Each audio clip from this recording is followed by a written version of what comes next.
ଆରେ ଦେଖ ଦେଖ ଆକାଶ କେମିତି ଅନ୍ଧାର ହେଇଗଲାଣି। ଲାଗୁଛି ଏବେ ହିଁ ବର୍ଷା ଆରମ୍ଭ ହେଇଯିବ। ବା ବର୍ଷା ହେଲେ ତ ବହୁତ ମଜା ହେବ। ନଦୀରେ ଅନେକ ମାଛ ଖେଳିବେ, ଆମେ ସେତେବେଳେ ମାଛ ଧରିବା। ସେମାନଙ୍କ କଥା ସରିଛି କି ନାହିଁ ବହୁତ ଜୋରେ ବର୍ଷା ଆରମ୍ଭ ହେଇଗଲା। ବର୍ଷା ଦେଖି ସବୁ ଚଢ଼େଇ ଖୁସି ହେଇଗଲେ ଆଉ ସମସ୍ତେ ନଦୀକୁ ଯାଇ ମାଛ ଧରିଲେ। ସେମାନଙ୍କ ଭିତରେ ରିନୁ ଆଉ ମିନୁ ଚଢ଼େଇ ବି ଥିଲେ। ସେ ଦୁଇ ଚଢ଼େଇ ଭଉଣୀ ଥିଲେ। ସେମାନେ ବି ନଦୀରୁ ମାଛ ଧରି ଘରକୁ ଫେରିଲେ। ରିନୁ, ଆଜି ଆମେ ଅନେକ ଗୁଡ଼ିଏ ମାଛ ଧରିଛେ। ଏବେ କିଛି ଦିନ ଆମକୁ ଆଉ ଖାଇବା ଖୋଜିବାକୁ ପଡ଼ିବନି। ଆରେ କଣ, ଆମ ଘର ଭିତରେ ତ ପାଣି ପଡ଼ୁଛି। ତୁ ଚିନ୍ତା କରନି ମିନୁ, ଆମେ କାଲି ହିଁ ଘର ମରାମତି କରିବାର ବ୍ୟବସ୍ଥା କରିବା। ଏମିତି ସେ ରାତି ବିତିଗଲା। ପରଦିନ ସକାଳେ ଦୁଇ ଭଉଣୀ ନିଜ ଘରର ଛାତ ଠିକ୍ କରିବା ପାଇଁ ଚିନ୍ତା କଲେ ଆଉ ଜଙ୍ଗଲ ଭିତରକୁ ଯାଇ ଶୁଖିଲା କାଠ ଖୋଜିଲେ। ରିନୁ, ଏବେ ଆମେ କଣ କରିବା?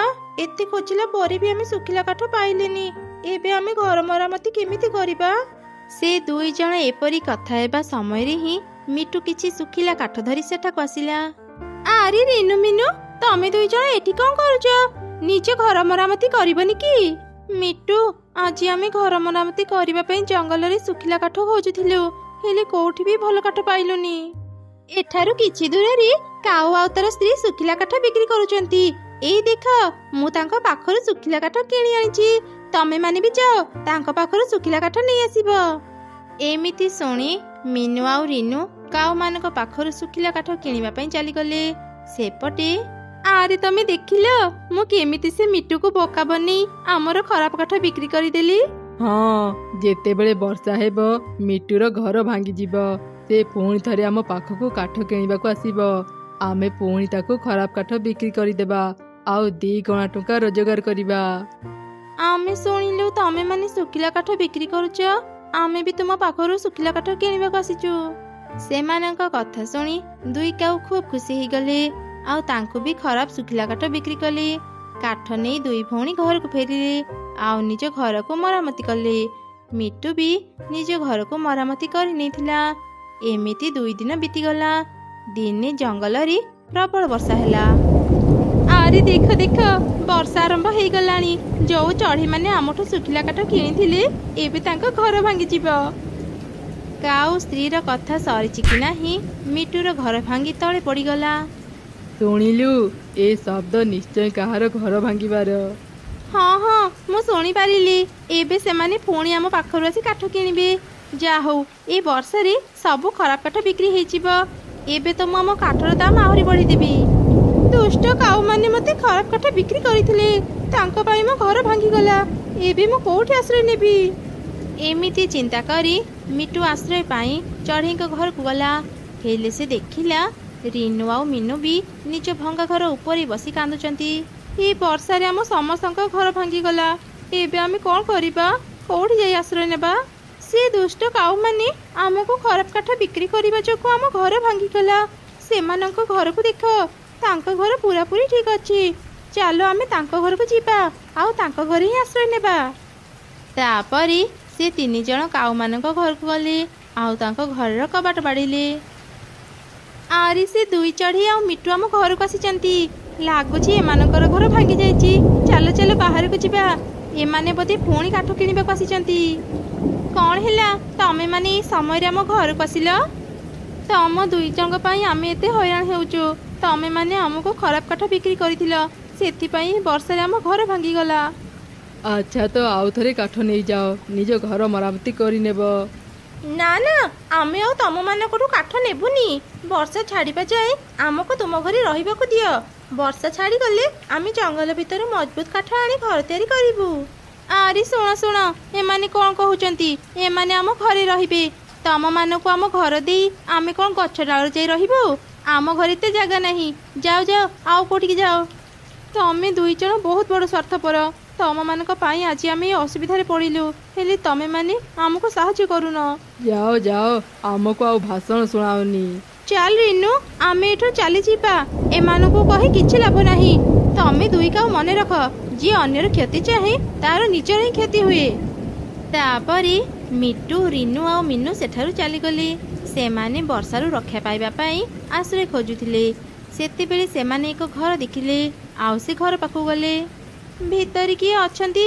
ବାହାରକୁ ଆସନ୍ତୁ। ଲାଗୁଛି ଏ ଘରେ କେହି ରହୁନଥିବେ। ଦେଖ, ଘର କବାଟ ଖୋଲା ଅଛି। ଚାଲ ଚାଲ ଭିତରକୁ ଯିବା। ବର୍ଷା ଛାଡ଼ିବା ଯାଏଁ ଆମେ ଏ ଘରେ ରହିଯିବା। ଏମିତି କଥା ହେଇ ସେ 3 ଜଣ ଘର ଭିତରକୁ ଗଲେ। ଭିତରେ ଏକ ବୁଢ଼ୀ ଶିଆଳ ରହୁଥିଲା।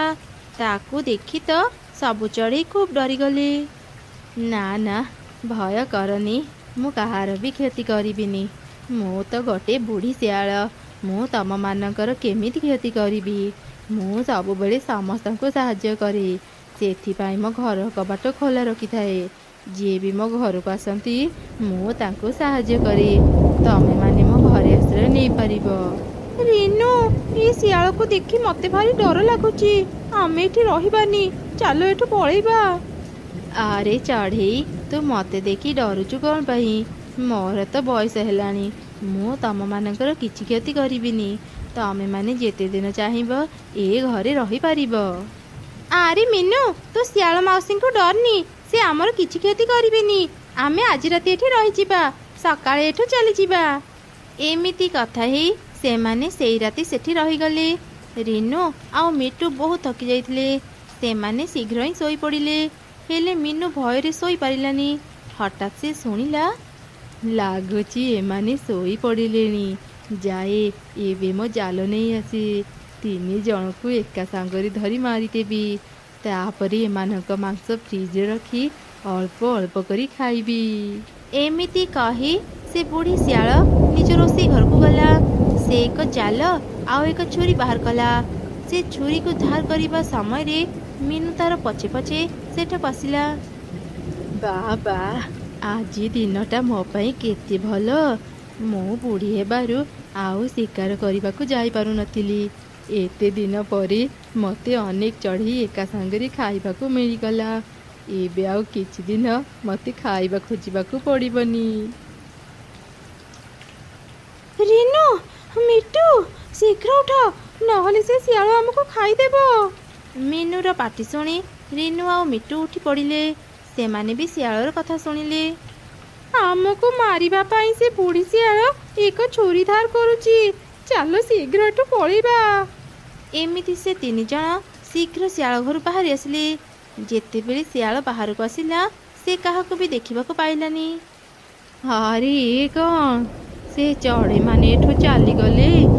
ଏତେ ପାଖରେ ପାଇବି ମୁଁ ଚଢ଼େଇମାନଙ୍କୁ ମାରିପାରିଲିନି।